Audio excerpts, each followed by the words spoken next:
Olá, pessoal, bem-vindos a mais um episódio do podcast Economia para Todas. Se você não me segue no Instagram, você está perdendo tempo. Então corra lá e me segue, Economia para Todas. E segue também a gente no grupo do Facebook, todas as redes sociais, independente se você está ouvindo isso aqui pelo Spotify ou pelo YouTube, ou pela sua amiga que simplesmente deu play. No nosso último episódio, a gente estava falando um pouco sobre como abrir a própria empresa, e esse é um episódio de continuação, onde a gente vai falar um pouquinho mais sobre os impostos que você precisa pagar e como declarar. E volto a repetir que é um assunto extremamente complexo, talvez não vai dar tempo de falar sobre tudo no episódio. Então, se você sente que você quer uma coisa mais individual, você pode marcar uma consultoria comigo, tá bom?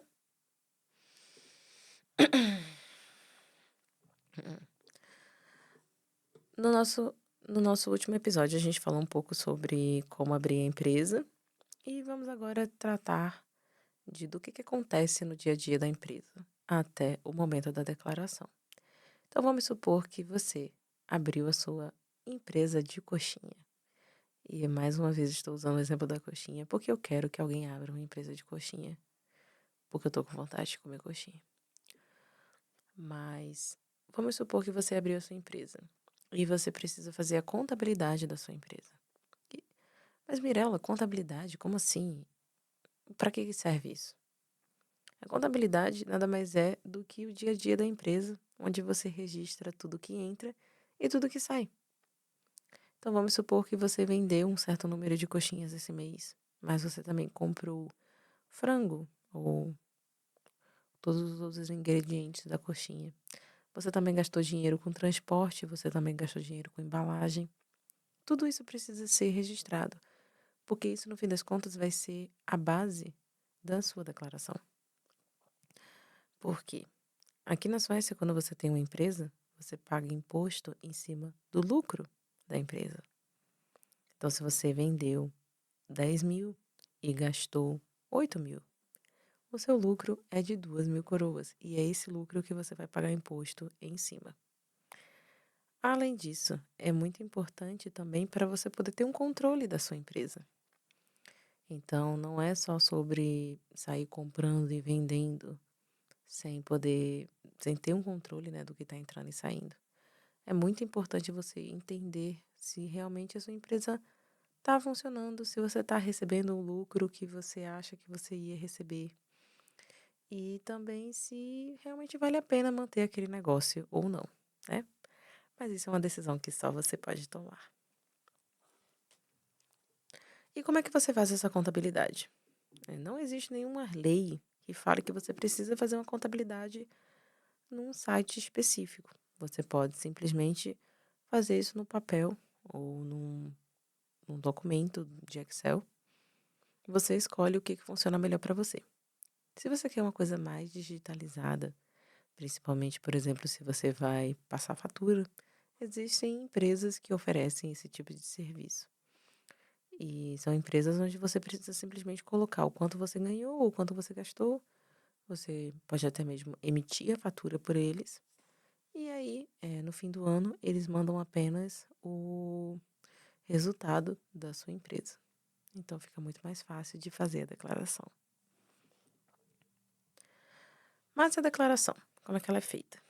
Se você tem um firma, né, que é o nosso MEI daqui da Suécia, significa que a sua empresa está conectada ao seu Passion Number. Então, a sua declaração pessoal vai ser feita junto com a declaração da empresa. E vai ser um anexo que você vai preencher, tanto no site, ou no site do Skatteverket, ou por papel. E nesse anexo você vai colocar todas as informações do quanto você vendeu, do quanto você gastou, né, quanto é que deu de lucro e várias outras coisas.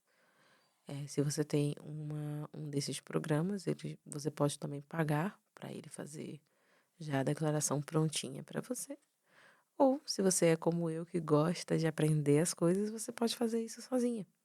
É só você entender o que cada caixinha significa. E não é nada muito complicado. Depois que você pegar a prática, você vai fazer isso em 10 minutos, 15 minutos no máximo. Se você tem outro tipo de empresa, como por exemplo um Axiblog, ou um Handelsblog, ou um Commanditblog, você precisa fazer essa declaração à parte. Então, você vai fazer a sua declaração privada e a declaração da empresa em si. Você pode sim também pagar um contador para fazer a declaração para você, ou, por exemplo, fazer a declaração digitalmente através desses programas que eu falei. E isso é muito importante para calcular o lucro e você saber quanto é que você vai pagar de imposto. Quando a gente fala de imposto da empresa, nós temos dois tipos de imposto. O primeiro é o imposto do Estado em si, que a gente paga quando a gente ganha a partir de um certo valor.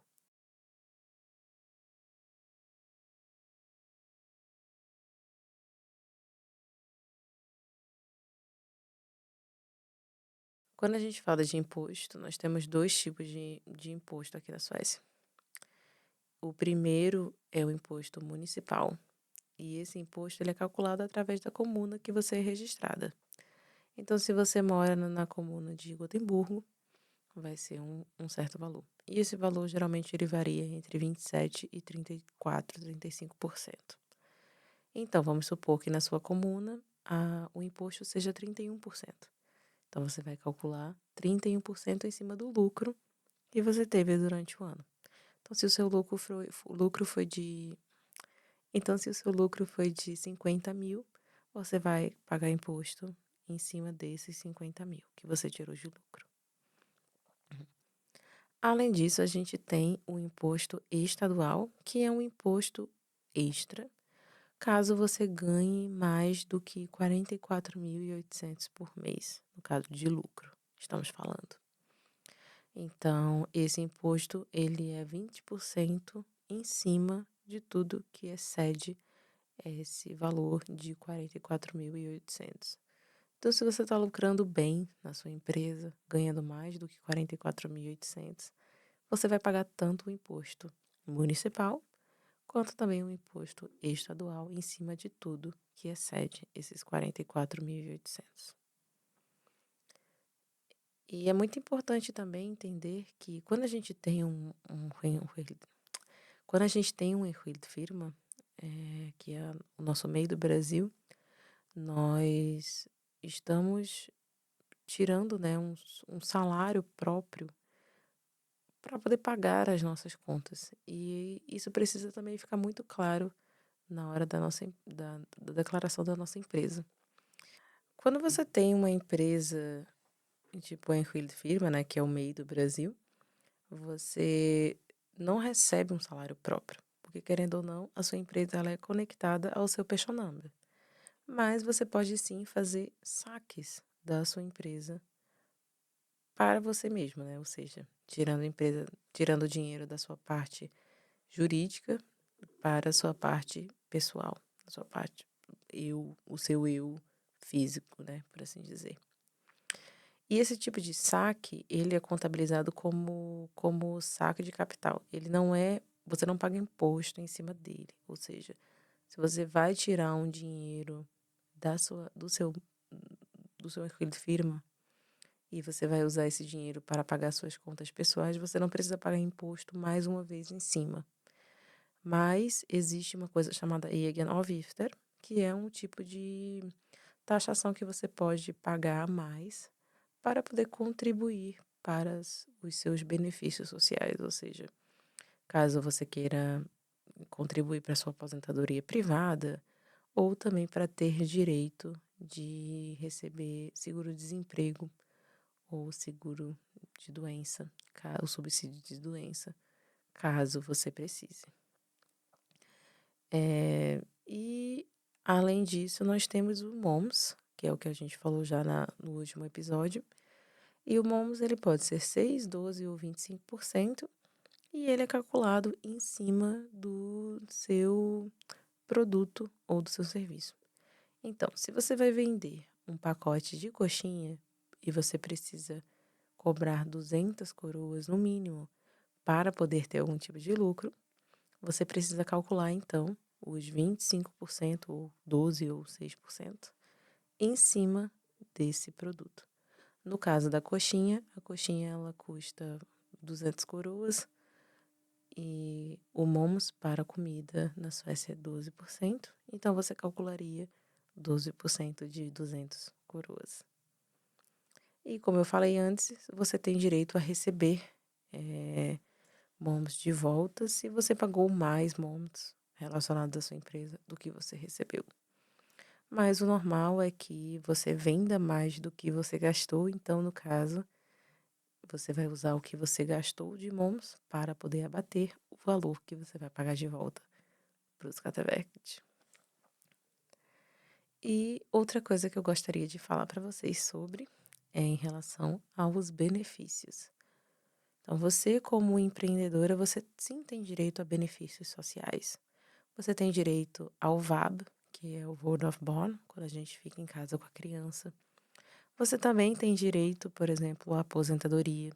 Então, é muito importante também que você procure se informar em relação ao egenavgifter, caso você tenha uma MEI, né, um enquete firma, para você poder manter esse direito aos benefícios sociais.